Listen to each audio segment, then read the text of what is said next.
Muli naman si Vice President Jejomar Binay kaugnay ng mga aligasyon pinupukol sa kanya.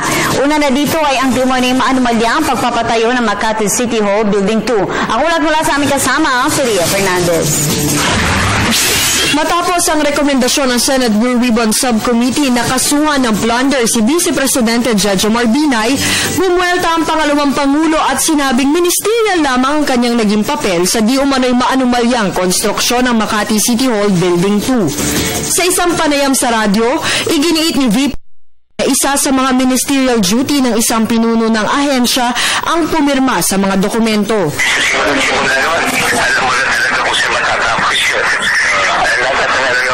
Para maging abogado gumawa doon.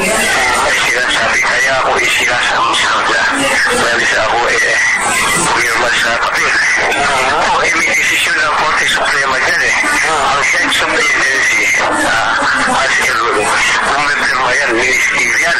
Ayon pa sa pangalawang Pangulo, niya ang konstruksyon ng kontrobersyal na gusali noong siya'y alkalde pa ng lungsod Makati base sa rekomendasyon ng kanilang Bids and Awards Committee o BAC. Para suportahan ang kanyang pahayag, sa press statement na ipinadala ng kanyang tanggapan, inihambing ang sitwasyon ng pangalawang Pangulo sa kasong Amado C. Arias versus Sandigan Bayan. Sinasabi sa desisyon ng Korte Suprema sa naturang kaso na sa pagpirma ng mga pinuno ng tanggapan sa isang dokumento, dapat nilang pagkatiwalaan na regular at walang masamang motibo ang trabaho ng kanilang kung saan dumaan ang mga papeles bago iakyat sa kanila.